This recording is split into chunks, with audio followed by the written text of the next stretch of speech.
This is a crazy kart made by a company called Razor. It's just come to the UK after being launched in the US in 2013. Its story is pretty cool. The dude behind it, Ali Kamani, had the idea while he was selling skateboards from the back of his car in the noughties. He thought of a kart that would spin 360 degrees, go backwards and generally be a bit silly. He took his idea to UCLA's Anderson School of Management, who didn't take to it.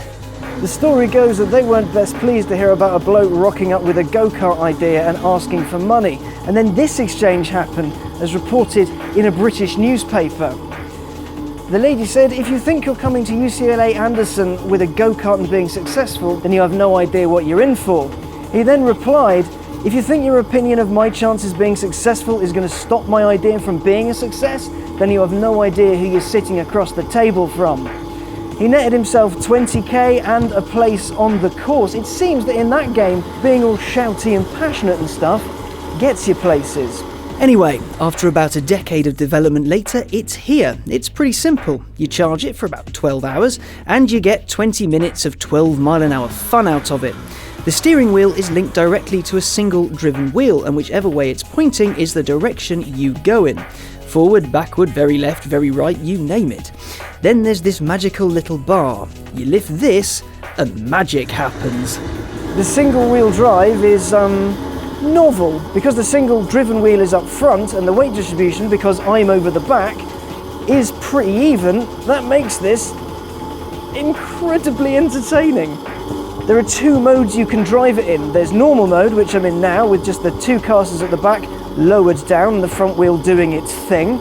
Or there's crazy kart mode. Crazy kart mode is when you lift the little handbrake to your right.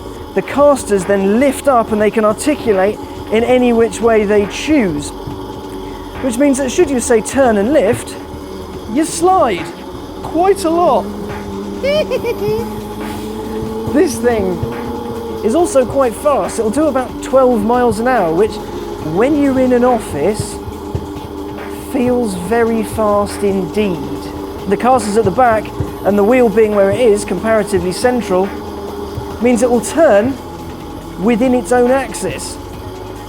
That's fun and means you can do little 360-degree spins. There we go. Like this. There is no actual brake. To stop it, you have to lift off, turn and lift the bar to basically shift the momentum to wherever you want it to go. It is far too much fun for its own good, this thing. You can pull off enormous arcing drifts. You can change direction with incredible ease. It is a go-kart, but it is also crazy.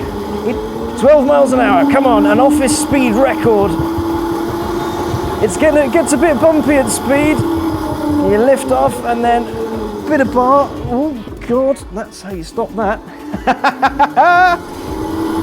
I kind of want to spend a whole day just doing laps of the office, learning how this thing really works. I do feel a bit cramped. I won't say in here, more on here.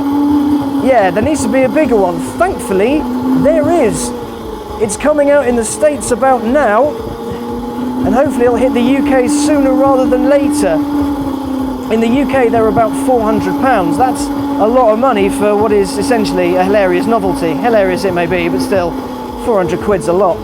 I want to go this way, and I want to go this way, and then this way, and then not hit that. This thing is awesome and addictive. There's one huge downside to it.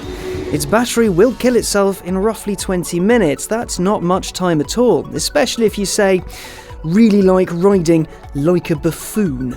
Ali Kamani, you sir had a brilliant idea, and now I am going to slither off into the night.